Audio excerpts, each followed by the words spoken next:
Welcome to 95 news. ప్రతిక్షణం ప్రజాక్షేమం కోసం. నేను కల్పన.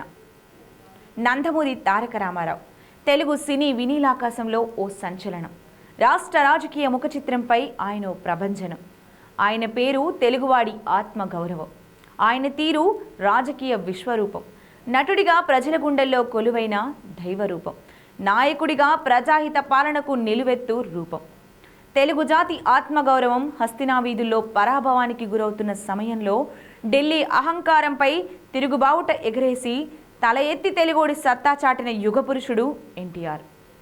రాజకీయ వారసత్వమూ లేదు, తాతల తండ్రుల చరిత్ర లేనే లేదు. ఉన్నదల్లా ప్రజాభిమానం ఒక్కటే. రంగేసుకునే వాళ్లకు రాజకీయాలేంటని విమర్శించిన నోళ్లనే ఔరా అనిపించేలా అడుగులేశారు. అసెంబ్లీ ఎన్నికల్లో టికెట్లు ఇచ్చే సమయంలో బాగా చదువుకున్న యువతకు అప్పటిదాకా రాజకీయ అవకాశాలు అందని వెనుకబడిన వర్గాలకు ప్రాతినిధ్యం ఇచ్చి చట్టసభల్లో సామాన్యులు అడుగుపెట్టడానికి కారణమయ్యారు. అలా కొద్ది రోజుల్లోనే మహాప్రబంధనంలా మారిన తెలుగుదేశం ఆవిర్భవించిన 9 నెలలకే 1983 ఎన్నికల్లో 199 స్థానాలలో ఘన విజయం సాధించింది.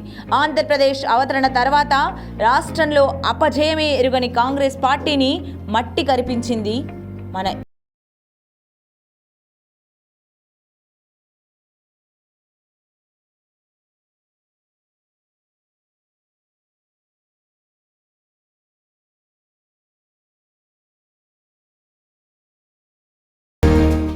ఎన్టీఆర్. ఏ పాత్ర చేసినా గుండెలను హత్తుకుంటుంది. ఏ డైలాగు చెప్పినా ఆలోచింపచేస్తోంది. దేశం గర్వించదగిన నటులలో అగ్రస్థానంలో ఉంటారు. ఆ పాత్ర ఈ పాత్ర అని లేనే లేదు. పౌరాణిక, జానపద, సాంఘిక చిత్రాలలోని వైవిధ్యమైన మరపురాని పాత్రలకు ఆయనే చిరునామా. రాముడైనా, రావణాసురుడైనా, కృష్ణుడైనా, దుర్యోధనుడైనా, కర్ణుడైనా, అర్జునుడైనా, ఇలా ఏ పౌరాణిక పాత్ర పోషించినా ఆయనదో ప్రత్యేకమైన శైలి. అందుకే తెలుగువారి హృదయాలలో ఆరాధ్య దైవంగా నిలిచాడాయన. ఒక రాజకీయ పార్టీని స్థాపించి కేవలం 9 నెలల కాలంలో ముఖ్యమంత్రి పీఠాన్ని అధిరోహించిన గొప్ప ఘనత ఆయనకి.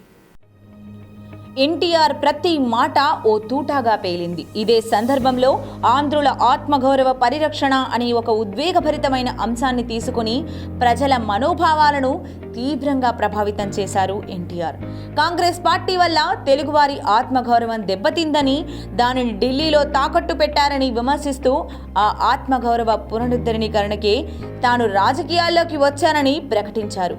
కాంగ్రెస్ పార్టీ విధానాల పట్ల అప్పటికే విసుగు చెందిన ప్రజలు ఆయన నినాదం పట్ల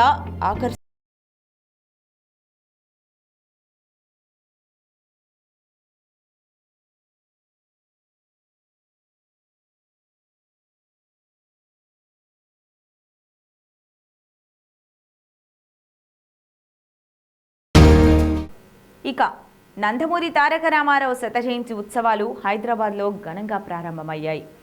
హైదరాబాద్లోని ఎన్టీఆర్ ఘాట్ వద్ద మొదలైన హడావిడి నివాళులంతా అర్పించి అనంతరం లక్ష్మీ పార్వతి మాట్లాడుతూ తెలుగు జాతి గర్వించదగ్గ అసమాన ప్రతిభ కలిగిన నటుడు ఎన్టీఆర్ అని, మాట తప్పని మడమ తిప్పని రాజకీయ నాయకులుగా పేరుగాంచారని తెలిపారు.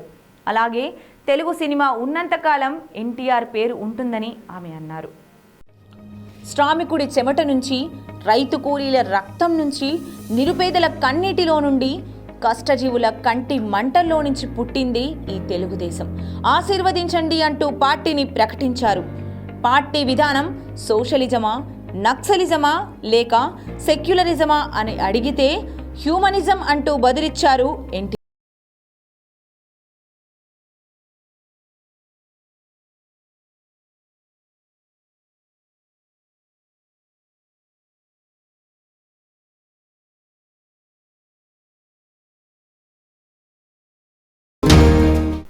ఎన్టీఆర్ లాంటి అరుదైన నాయకుడు ఏ కాలంలో అయినా అరుదనే చెప్పాలి.